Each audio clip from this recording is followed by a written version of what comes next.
The animated journey of Spider-Man is not just an evolution of a hero, but an evolution of the entire art form. Before billion-dollar live-action epics, Spider-Man was a cartoon star, and the story begins in 1967 with the first low-budget and now utterly famous Spider-Man animated series.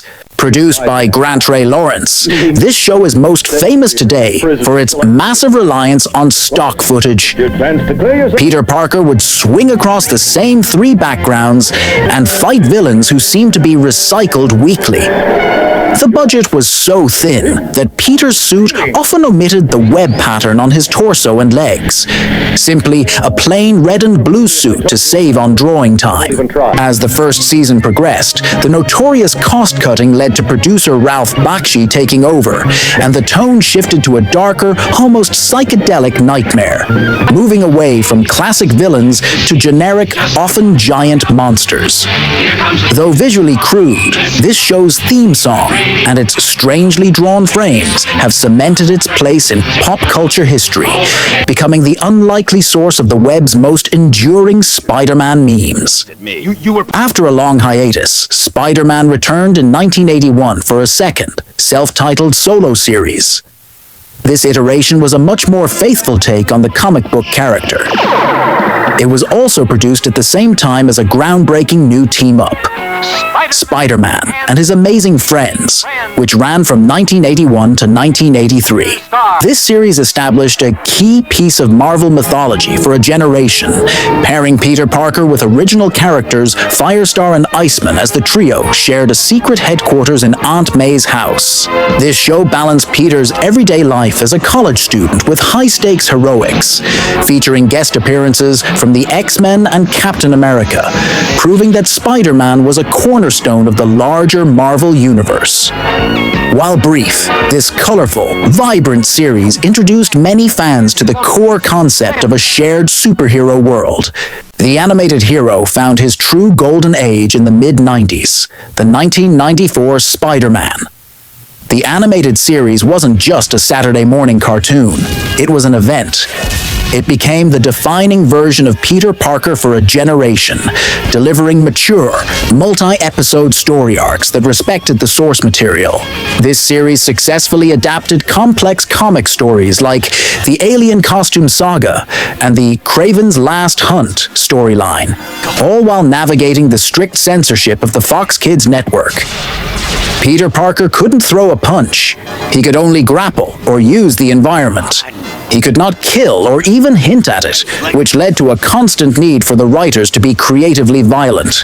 The show ran for 5 acclaimed seasons, featuring every major villain and ally, culminating in the iconic Spider-Wars storyline that brought alternate reality Spider-Men together for the first time on screen, including the Ben Reilly Scarlet Spider and Spider-Man 2099. The finale with Peter meeting the creator, Stan Lee, provided an emotional close to one of the most beloved animated series of all time.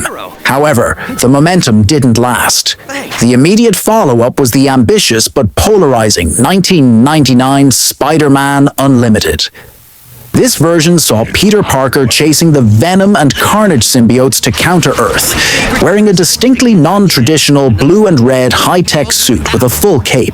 It was a dark, sci-fi series that tried to capitalize on the success of Batman Beyond, but it was too radical a departure for many fans, and suffering from poor ratings and competition, it was cancelled after just 13 episodes, leaving its storyline permanently unresolved. The new millennium ushered in the digital age, and Spider-Man was on the front line of animation technology. The 2003 Spider-Man, the new animated series, aired on MTV and was initially intended as a direct continuation of Sam Raimi's blockbuster 2002 film. It was animated using a unique, early style of cel-shaded CGI, giving it a hyper-stylized, almost video game-like look. This version starred Neil Patrick Harris as the voice of Peter Parker and featured darker themes and violence, better suited for a late-night cable audience. Despite its innovative look and strong cast, The show lasted only a single season, its events later contradicted by the Spider-Man 2 film, leaving it an intriguing, forgotten outlier of the era. The true highlight of this period came in 2008 with The Spectacular Spider-Man. Creators Greg Weisman and Victor Cook masterfully blended the classic comic book mythology with a modern, stylized, and beautifully fluid animation design. The show focused heavily on Peter's high school life, perfectly capturing the core struggle of balancing the personal and heroic. Every villain, from the Sinister Six to the Green Goblin, was introduced organically and with a fresh but faithful design. It is widely considered one of the greatest adaptations of the character ever made, celebrated for its sharp writing and dynamic action, but tragically, it was cancelled after just 2 seasons due to rights disputes, leaving a massive hole in the hearts of fans. Marvel then pivoted to the more self-aware, team-focused 2012 Ultimate Spider-Man, a Disney XD series. Influenced heavily by the contemporary Ultimate Spider-Man comic run, this series broke the fourth wall constantly and put Peter Parker on a S.H.I.E.L.D. team with heroes like Nova and Iron Fist.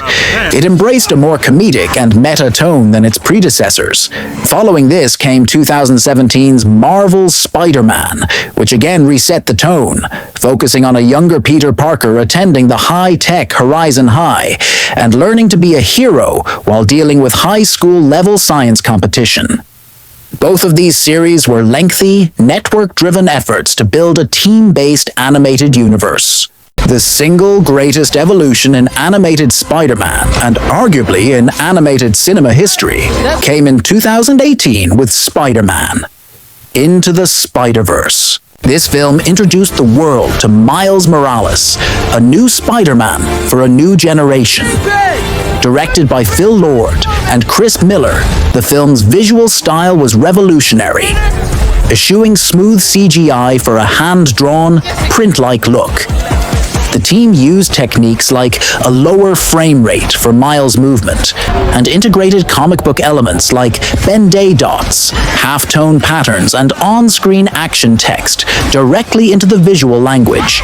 It was a love letter to comics that won an Academy Award for Best Animated Feature and launched a cultural phenomenon, proving animation was the perfect medium to explore the infinite complexities of the multiverse.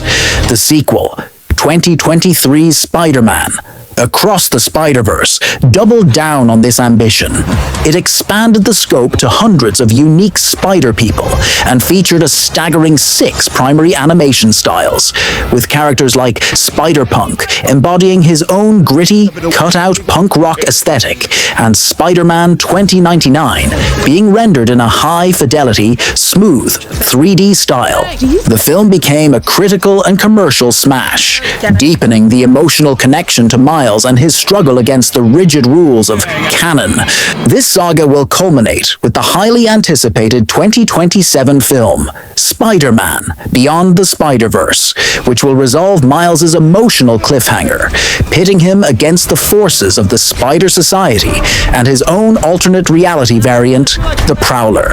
Looking ahead, Spider-Man's animated legacy will continue with the upcoming Disney Plus series, Your Friendly Neighborhood Spider-Man, a show rumored to return to the foundational, younger Peter Parker dynamic.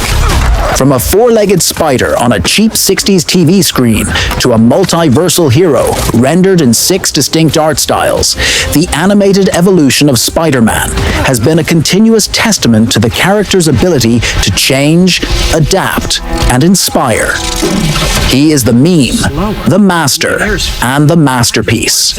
Which animated Spider-Man defined your childhood? Was it the classic 90s hero, the spectacular teenage genius, or the revolutionary Miles Morales? Let me know in the comments below. Don't forget to like this video and subscribe for more definitive superhero breakdowns.